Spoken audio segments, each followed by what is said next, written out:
আসসালামু আলাইকুম বন্ধুরা, দূরে এবং কাছে, দেশে এবং দেশের বাইরে যে যেখানে আছেন, আশা করি আল্লাহর রহমতে আপনারা সবাই ভালো আছেন। আর আপনাদের দোয়ায় আল্লাহর রহমতে আমিও ভালো আছি। আমি সাবিনা, আমার চ্যানেল সাবিনাতে আপনাদের সবাইকে স্বাগত। আর আমার চ্যানেল সাবিনাতে নতুন এক ভিডিও নিয়ে আপনাদের মাঝে হাজির হলাম। আজকে আমি আমার মায়ের বাড়িতে এসেছি। তো এখানে আমার মা রান্না করছে, মুরগির মাংস রান্না করবে। আর সাথে চাউলের রুটি বানাবে। আর ভিজানো পিঠা আপনারা কেউ কী নামে বলেন তা জানি না, আমাদের এখানে চিতই পিঠা ভিজাবে। তো সেটা কিভাবে করে আমার সাথে থেকে শুরু থেকে শেষ পর্যন্ত দেখতে থাকুন। আর চুলায় রান্না করা সব জিনিসই খেতে খুব মাশাআল্লাহ অনেক মজা হয়।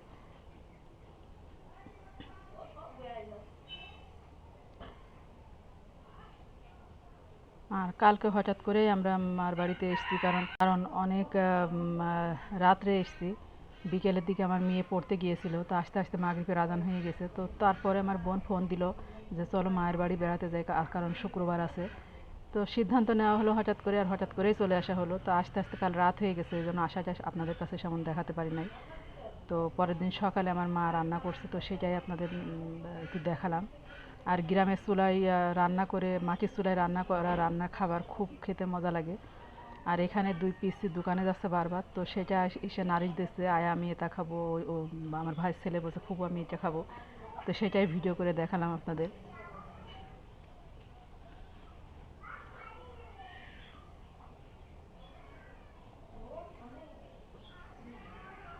আর কষানো হয়ে গেছে, তো ঝোলের পানি দিয়ে দিল।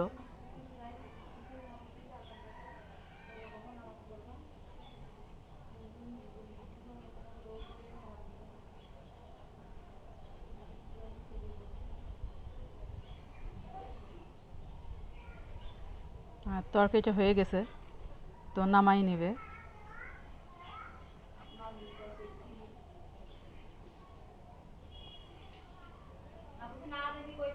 আর এসে মনটা একটু খারাপ, কারণ আমার আম্মার শরীরটা খুব একটা ভালো নাই, ব্যথা বেড়েছে।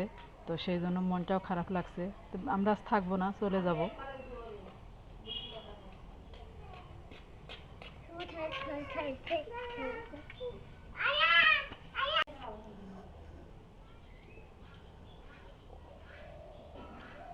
আসলে গ্রামে আসলে বেড়াতে ভালো লাগে, আবার অসুস্থ হয়ে পড়া লাগে, কারণ গ্রামের গরমটা খুব বেশি। আর আমরা বাসায় থাকি, বাসার ভিতরে সবসময় কারেন্ট থাকে, আর বা গ্রামের বাড়িতে কারেন্ট চলে যাচ্ছে তো যাচ্ছে, আসছে না। তো এই কারণে একটু খারাপ লাগতেছে। আর এখানে রুটি বানাবে, সেজন্য আটাটা কেড়ে নিচ্ছে, চাউলের রুটি।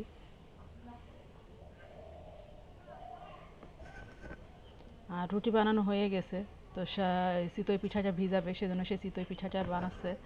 আর শিরাটা আগেই তৈরি করে রেখেছে, তো সে শিরার ভিতরে ডুবিয়ে দিচ্ছে। আর ভিডিও বেশি বড় করব না, আপনারা আমি ভিডিওটা এই পর্যন্ত রাখবো। আগামীকাল দেখাবে নতুন এক ভিডিও নিয়ে। আর আপনারা ভালো থাকবেন, সুস্থ থাকবেন, আর আমার জন্য বেশি বেশি দোয়া করবেন। আল্লাহ হাফেজ। আসসালামু আলাইকুম।